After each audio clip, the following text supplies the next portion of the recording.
Hi friends, ఈరోజు నేను pasta Kurkure చేస్తున్నాను. మసాలా పాస్తా కురుకురే ఒకసారి చూసేద్దాం రండి. ముందుగా వాటర్ బాయిల్ చేసుకుందామండి. కొంచెం ఉప్పు వేసుకుందామండి. కొంచెం దాంట్లో ఆయిల్ కూడా వేసుకోవాలండి. కొద్దిగా ఆయిల్ వేస్తున్నాను. ఇదిగోండి, నేను పాస్తా తీసుకున్నాను. ఒక బౌల్ తీసుకున్నానండి. ఒక బౌలు చూడండి, నేను ఈ షేప్లో ఉన్నాయి మన పాస్తా. ఇలా తీసుకున్నామండి. వాటర్ బాయిల్ అవుతుంది. మనం పాస్తా వేసుకుందాం. మనం ఇందాక తీసుకున్న పాస్తా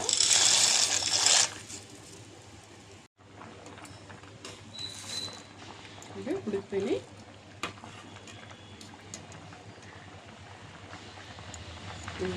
ఇలా కట్ అవ్వాలి మనకి. అప్పుడు ఉడికిందండి. అయిపోయిందండి. ఇంకా తీసేద్దాం. ఇంకా ప్లేట్లోకి వేసుకుందాం. కొంచెం కొంచెం తీసి వేరే ప్లేట్లోకి వేసుకుందాం. నేను కొంచెం వెలాడిపోయి గిన్నెల్లో వేసుకుంటున్నానండి.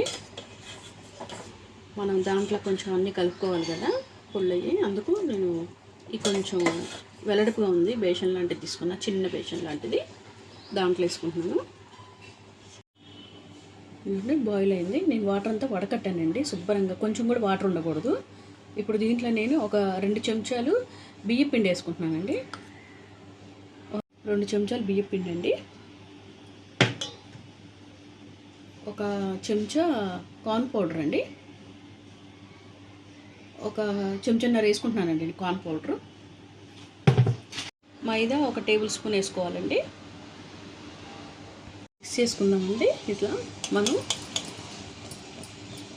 ఇట్లా తినాలి.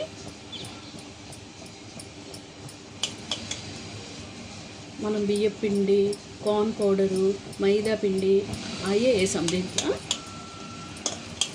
వేసేసి ఇలా మిక్స్ చేసుకోవాలండి. చేతితో కలపకుండా మనం ఇలా ఎగరేసుకోవాలండి. ఇట్లా వెల్లడపు గిన్నె అయితే చక్కగా అన్నిటికీ అన్ని పాస్తాకి మునిగిపోయిద్ది అనమాట. ఇట్లా పిండి అంతా అన్నిటికీ పట్టేసుద్ది. ఇట్లా చేసుకోవాలి. చేతితో అనుకోండి మన చేతికి కొంచెం అటంటి ఇటంటి ఇలాగ ఉంటుంది. ఇవి ఇలా కలుపుకోవాలండి. ఇట్లా కలుపుకోవటం కూడా కాదు, ఇట్లా ఎగరేసుకోవటమేనండి. చూడండి ఎలా పడుతుందో. కార్న్ పౌడరు, బియ్యం పిండి, మైదా పిండి ఇంతవరకు వేసుకున్నాము. ఇట్లా కలిపేసుకోవాలి. ఇట్లా ఎగరేసుకుంటే మనకి బాగుంటుంది. స్టవ్ ఆన్ చేశానండి. ఇప్పుడు కళాయి పెట్టుకున్నాను. కొంచెం కళాయి వేడెక్కిన తర్వాత మనం దాంట్లో ఆయిల్ వేసుకోవాలండి. ఓకేనండి, హీట్ ఎక్కింది. నేను ఇప్పుడు కొంచెం ఆయిల్ వేస్తున్నానండి. మనకి డీప్ ఫ్రైకి సరిపోయేంత ఆయిల్ వేసుకుంటే చాలు.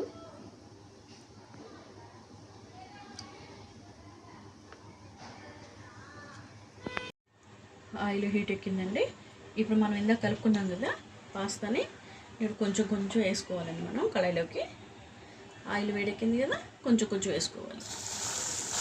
అవి అప్పుడే గరిటె పెట్టి తిప్పొద్దండి. ఎందుకంటే పిండిలో వేసాం కదా, అవి విడిపోతాయి మనకి. కొంచెం కొంచెం వేసుకోవాలి. పాస్తా ఒక్కొక్కటి విడిపోతుంది. దేని దానికి ఒక్కొక్కటి సపరేట్ అయిపోతుందండి.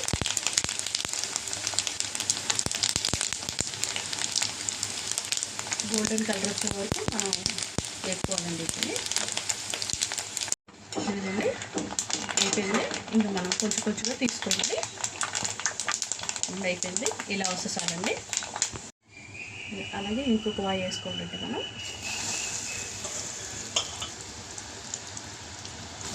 కొంచెం కొంచెం వేసుకోవాలండి. మనం ఎందుకంటే స్పూన్ పెట్టట్లేదు. ఎందుకంటే పెట్టామనుకో ఆ పిండి అంతా విడిపోయింది. అవి ఫ్రై అవుతుంటే ఏమవుతుందంటే అవి విడిపోతున్నాయి. మనం కళాయిని ఇలా అనుకుంటే చాలండి. 2 కుండీలు పెట్టుకొని ఇలా అంటున్నాను నేను. ఇదిగోండి అయిపోయింది. ఫ్రై అయిపోయింది. ఇప్పుడు తీసేసుకోవటమేనండి. మనం ఫ్రై చేసుకున్నాం కదా, దాంట్లోకి కొంచెం కారం వేసుకోవాలండి. ఇది సరిపోయేంత మనం కొంచెం ఉప్పు వేసుకోవాలండి. కొంచెం గరం మసాలా వేసుకోవాలండి. కొంచెం మిక్స్ చేసుకుందామండి. మిక్స్ చేసుకుంటే ఇలా సౌండ్ రావాలి మనకి. కారం అంతా పట్టాలి.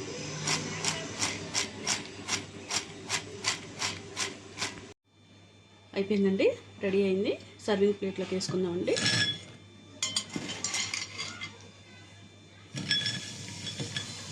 కరకరలాడుతున్నాయండి. సౌండ్ చూడండి ఎలా వస్తుందో. వీడియో నచ్చితే లైక్ చేయండి. మీరు ట్రై చేయండి. మీ ఫ్రెండ్స్కి కూడా షేర్ చేయండి.